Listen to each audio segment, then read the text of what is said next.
ពីមុននឹងធ្លាប់តែឮតែពាក្យថាគូសត្រូវស្នេហាអញ្ចឹងយើងមិនសូវយល់ន័យទេតែអាហ្នឹងគឺអត់មានគូសត្រូវស្នេហាទេបាទគឺគូសត្រូវស្មៃម្នាក់មួយបា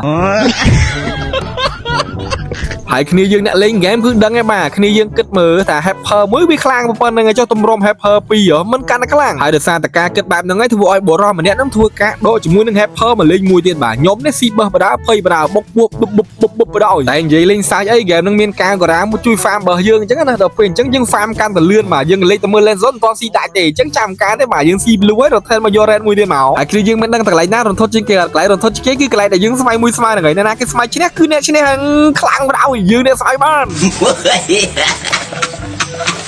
ហើយគ្នាយើងត្រូវចាំបាទអ្នកខ្លាំងគឺត្រូវតែ level 4 មុនគេហើយយើងនេះបាន level 4 ល្មមនេះចូលមកដល់ឃើញអា girl កំពុងតែកាក់ lane អីយ៉ាង level 1ទៅដូចរៀងសាហាវដល់កហើយបន្ទាប់តែបើយើងតេឈាមអស់រៀង low សល់ឈាមប្រហែលជា 10% មកចាំការទេបាទដេញវាយដល់ក្នុងពងហ្មងនេះរៀងខោដែរហើយដំបូងហ្នឹងគិតថាមិនចង់ដេញវាយដល់ក្នុងពងខ្ញុំហ្មងទេតែឃើញកាក់ lane នេះដូចជាឈ្ងុយដល់ហើយចឹងចាំការដាក់ for blood ក្នុងនាទីទី1ទៅហ្មងហើយចំណុចទី1របស់ខ្ញុំគឺ girl ហើយចំណុចទី2គឺបន្ទាប់ហ្នឹងគឺ Kevin Navi នេះឃើញនៅ mid lane កំពុងតែ clear lane តេតមក level 4ទេអញ្ចឹងចូលមកដល់ហ្នឹងគឺចំណុចរបស់យើងឈ្ងុយខាញ់ខ្លាំងមែនតើហើយមើលទៅកន្លែងនេះរៀងខោទេបាទវាយម្លងប៉ោងសលុយឡើងលើហ៎មិនធម្មតាណាយីនខ្ញុំនេះមិនមែនយីនធម្មតាទេហើយដើមមកគឺចំគ្នាគេមកទេតែអត់ជាបញ្ហាទេបាទហើយការលេង Hyper របស់ខ្ញុំគឺ rotate ពេញ map ត្មងដំបូងហ្នឹងយើងចូល ESP បន្ទាប់ចូល ESP យើងចូល mid បន្ទាប់ពី mid ហើយយើងចូលមក goal lane បាទកុំឲ្យ goal lane គេឡើងដល់ late game តអញ្ចឹងណាហើយខ្ញុំនេះបន្ទាប់តែពីដើរជួយគេគ្រប់ lane មកហ្នឹងរៀងហត់ដែរឥឡូវយើងមកដើមសัตว์មួយ lane សឡុតបាទអាណាគេខ្លាំងអាហ្នឹងបានហើយបាទយើងបានទៀតបាទអត់លេងសើចបាទទឹកដៃ Hyper របស់ខ្ញុំមិនមែនគីឡូកាណាហើយស៊ីសัตว์ហ្នឹងគេលេងតែមើល goal lane នៅ mid lane ហ្នឹងចាំការមាន RT ឯងដាក់តា skill ទី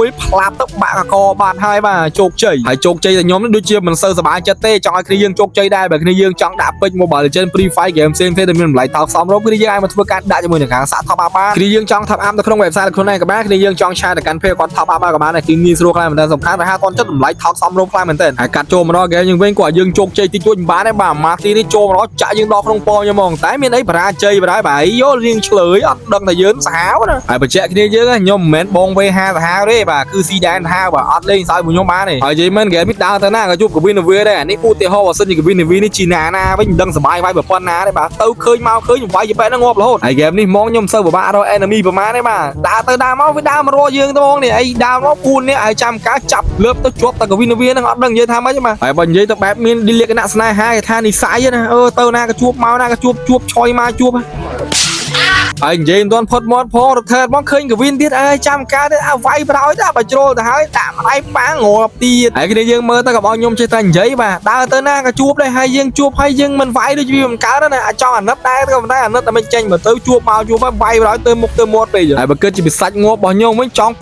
6ដងម្នាក់ឯងហើយនៅតែបន្តដើរម្នាក់ឯងទៀតដល់កហ្មងតែឥឡូវឈប់ចាប់ Kevin Navi បាទយើងរកថាគេថ្មីឥឡូវយើងចាប់ goal lane គេម្ដងវាយជួយយកវាយអត់ត្រូវទៀតចូលដាក់ RT ហ្មងដាក់ប៉ាំងទៅបានមួយគីលទៀតហើយចុងក្រោយចេញមកដាក់ Marty មួយទៀតមកអាប៉ែ Marty ហ្នឹងរៀងឆ្លើយណាវាយយើងតាំង Ali ឥឡូវយើងដាក់អាប៉ែហ្នឹងងាប់មួយទៀតហើយយើងអត់ទៅណាឆ្ងាយទេកាត់មកដល់កន្លែងនេះគេអាកំពុងឈរម្នាក់ឯងយ៉ាំការទេមក skill ទី1មកប៉ាំងងាប់ទៀតទេ triple kill ហើយខ្ញុំនេះដើររៀងហត់ហើយដល់ពេលឥឡូវយើងលេងក្បួនខ្លាចាំប្រប៉ែបាទចាំអាណាមួយដើរមកកន្លែងហ្នឹងគឺដឹងតែយើងហើយយើងដឹងតែកន្លែងហ្នឹងដឹងតែមានអ្នកមកហើយយើងឈរមកសទូទៅអីយ៉ា Marty មកល្មមអានេះគេថារកអូប្រទេសជាក្រានគេហើយមកដល់ហ្នឹងគាត់មកដៃ2ហ្នឹងងាប់បាត់ហើយបើអត់មានចាំបាច់ធ្វើអីច្រើនតែបើយើងថា damage យើងតាំងកថាយកមកហើយបន្ទាប់ទៅពីវាយ Marty ហើយហ្នឹងគេលេងតែមើលណាអានទឹកកលូនឹងតង់កោក្រែងជើមិនដឹងតាំងពីណាមកទេបាទអានទឹកក្រែងជើនេះរៀងភ័យបុកពោះហ្នឹងនេះប៊ីនឹងងាប់ប៊ីនឹងរស់ណាតែចេះសំណាងឯងបាទគុណប៉ុនមកជួបខ្ញុំទៅរស់បដ ாய் នេះហើយយើងវិញ damage ដល់កោ damage ឯងមកដៃ2ហ្នឹងគឺងាប់មកមិនថាតេងមិនថាអីទេបាទហើយសង្គ្រាមរបស់យើងតាដើមអូនហ្នឹងគឺឃើញថាវាយគ្នារហូតហើយខ្ញុំនេះគឺអត់ខ្វាយខ្វល់ទេបាទយើងលុកថាគេត្រូវលុកទៅបាទ goal lane ហ្នឹងគឺសំខាន់ណាស់យើងលុកតា goal lane គេមកហើយបន្ទាប់ទៅពីងាប់ goal lane ហើយហ្នឹងគឺយើងចាំ CESP ឬក៏តេងតាមក្រោយអីចឹងទៅដោយសារតែតេង ESP ហ្នឹងគឺវាគ្មានប្រយោជន៍កើតការទេយើងមើលតែ goal lane ហ្នឹងពិបាកលេង late game